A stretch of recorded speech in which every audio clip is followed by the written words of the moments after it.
첫인상, 과연 그렇게 큰 힘이 있을까요? 우리는 상대를 만나고 단 3초 만에 이미 결론을 내립니다.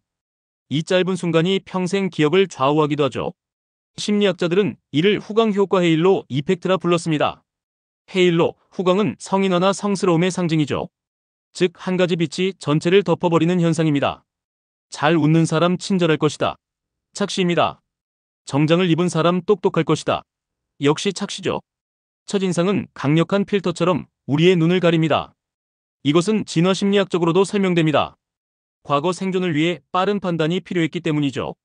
눈앞에 낯선 사람을 적일까, 동료일까 재빨리 구분해야 했습니다. 이 습관이 지금은 왜곡된 판단을 낳습니다. 웃는 얼굴은 위험하지 않다고 뇌가 착각합니다. 잘 차려입은 모습은 능력자라 인식됩니다. 하지만 진실과는 별개일 수 있죠. 첫인상에 휘둘리는 순간 우리는 판단의 오류에 빠집니다. 이것이 바로 후광 효과의 착시입니다. 여러분도 방금 느끼지 않으셨나요? 같은 사람인데 표정 하나로 완전히 달라 보이지 않나요? 심리학이 말해줍니다. 인간은 생각보다 훨씬 겉모습에 약하다. 그래서 첫 장면이 이렇게 중요합니다. 첫 장면이 마음을 사로잡으면 그 뒤는 쉽게 용서되니까요. 이것이 인간 심리의 허점이자 동시에 매력이기도 합니다. 후광 효과, 지금부터 본격적으로 파헤쳐 보겠습니다. 1977년 두 심리학자가 교실에서 실험을 시작했습니다. 같은 강사, 같은 교재, 같은 수업. 조건은 오직 하나만 달랐습니다. 바로 강사의 외모였습니다. 매력적으로 보일 때와 그렇지 않을 때 학생들의 평가는 극명하게 갈렸습니다. 매력적인 모습일 때 학생들은 더 똑똑하다고 평가했습니다. 심지어 수업 내용이 더 재미있다고 느꼈습니다. 반대로 평범해 보일 때는 모든 평가가 낮아졌습니다. 같은 사람이 똑같은 수업을 했는데 말이죠.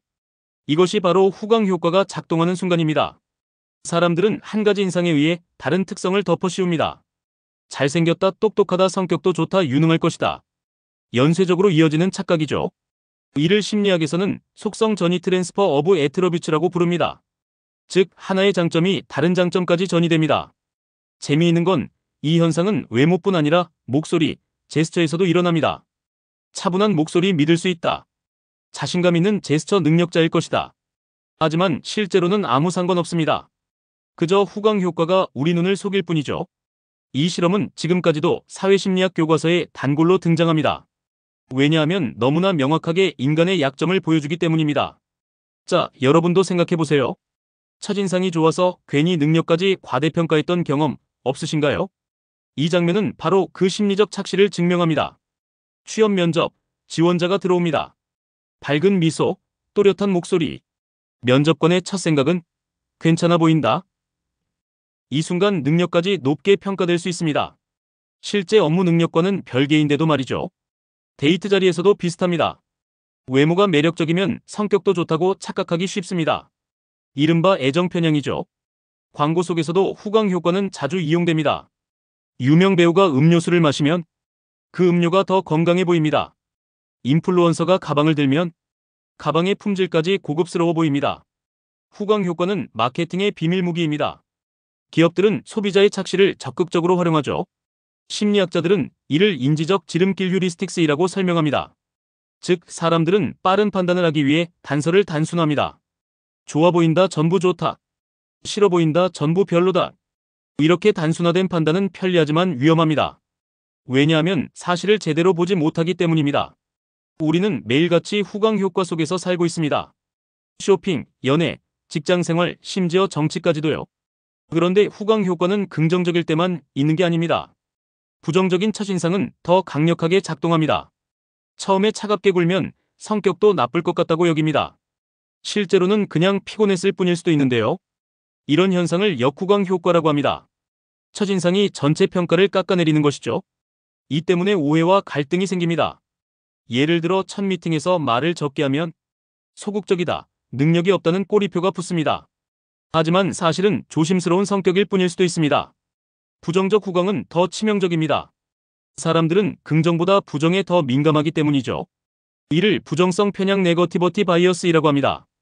뇌는 긍정보다 부정 정보를 더 오래, 강하게 기억합니다. 그래서 한번 찍힌 나쁜 첫인상은 회복하기 어렵습니다. 후광 효과의 그림자는 때때로 사람의 운명을 바꾸기도 합니다. 이 장면이 바로 그 심리적 함정을 보여줍니다. 그렇다면 우리는 어떻게 후광 효과에서 벗어날 수 있을까요? 첫째, 첫인상 진실이 아님을 기억하세요. 둘째, 평가할 때는 반드시 근거를 따로 적어두세요. 셋째, 감정과 사실을 구분하려는 노력이 필요합니다. 말을 잘한다, 능력이 뛰어나다. 옷을 잘 입는다, 성실하다. 분리해서 생각해야 정확합니다. 또 하나, 시간을 두는 것도 방법입니다. 첫 만남에서 판단하지 말고 관찰할 기회를 더 주세요. 심리학자들은 이를 인지적 지연 카그니티브 딜레이 전략이라 부릅니다. 판단을 늦추면 착시의 힘이 약해집니다. 또 타인의 평가를 참고하는 것도 방법입니다. 내가 후광 효과에 빠졌는지 점검할 수 있거든요. 후광 효과는 단순한 심리학 용어가 아닙니다. 우리 삶 전체를 지배하는 심리적 착시입니다. 채용, 연애, 소비, 인간관계까지 모두 영향을 줍니다. 하지만 인식하고 극복하려 한다면 우리는 더 자유로워질 수 있습니다. 첫인상은 강력하지만 전부가 아닙니다. 사람을 볼 때는 하나의 특징이 아닌 전체를 보세요. 그게 바로 현명한 판단의 시작입니다. 이제 당신은 후광 효과의 착시에서 벗어날 준비가 되셨나요? 영상이 유익했다면 좋아요와 구독 부탁드립니다.